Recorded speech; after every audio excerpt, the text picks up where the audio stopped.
को भी आगे करता है और संतुष्टों को भी आगे कर रहा है।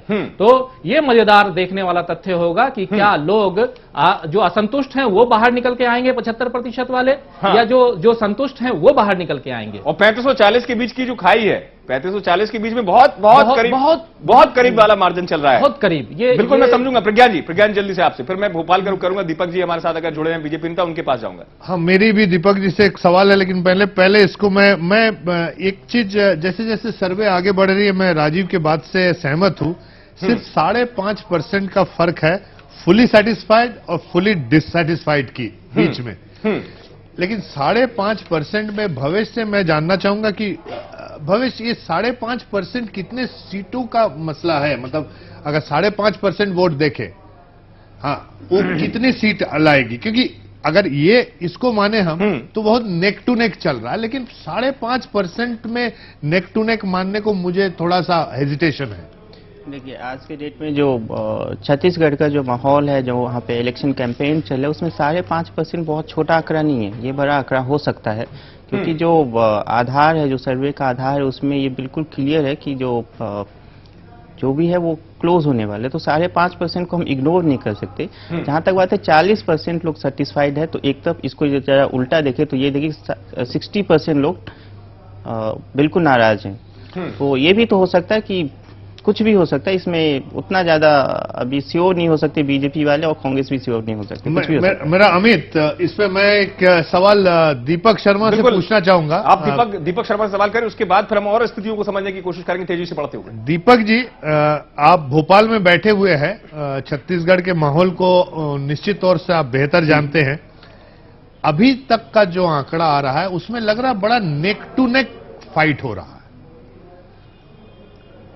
दीपक जी, आप सुन रहे हैं? मुझे दो बातें आपके जी बताएं। मुझे इसमें दो बातें आपके सामने रखना चाहिए। एक तो 2008 का जो चुनाव था उसमें 70% मतदान हुआ था, और ये जो सैंपल साइज अभी आपके चैनल ने किया है, निश्चित रूप से आप बधाई के पात्र हैं कि एक बहुत बड़ा सैंपल साइज आपने लिया, 12,000 लोगों का सर्वे किया है। 19,000 और 19,000 एक बढ़ता हुआ 19,000 दिख रहा है।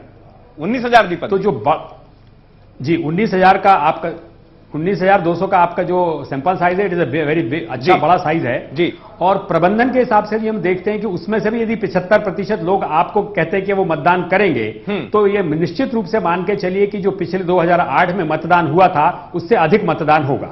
एक ये चीज है।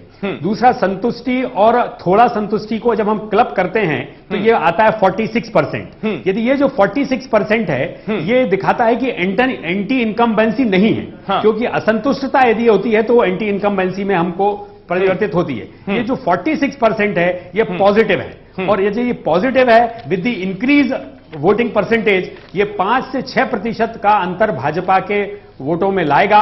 और इससे जो संख्या का यदि आकलन आपका सर्वे जो भी कहता हो, परंतु हम लोगों का मोटा अनुमान है कि जो भाजपा को पिछली बार 40% मत मिले थे टोटल कास्टेड वोट के, यदि वो 45-46% होते हैं तो कांग्रेस को वहां से कोई स्थान नहीं बचेगा छत्तीसगढ़ में। जी चलिए, आप अगर इस बात को मान रहे हैं, लेकिन अभी जो स्थिति चल रही है वो काफी रोचक और उस रोमांचक स्थिति में है, जहां पर हम देख पा रहे हैं कि कैसे फाइट जो है बिल्कुल आसपास टकराते हुए एक दूसरे के सामने चुनौती बनकर खड़ी है। लेकिन अब अगला पड़ाव जो है ओपिनियन पोल में, वो बहुत महत्वपूर्ण सवाल के साथ सामने आएगा, जिसको समझने की कोशिश हमने की। हम नजर डालेंगे इस स्थिति पर कि नक्सलवाद, जिस पर चुनौती देती रही कांग्रेस अभी तक चुनावी माहौल में, या रमन सिंह के सामने चुनौती रही, नक्सलवाद कितना बड़ा अहम मुद्दा है। हम जल्दी से नजर डालते हैं, ये देख लेते हैं हम। काफी अहम है, 20% मानते हैं। थोड़ा अहम 23%, ये लोगों का मानना है। बिल्कुल अहम नहीं 32%, कह नहीं सकते 25%। 20, 23, 32, 25 का ये आंकड़ा काफी अहम 20 मानते हैं। थोड़ा अहम 23%, बिल्कुल अहम नहीं 32%, कह नहीं सकते 25%।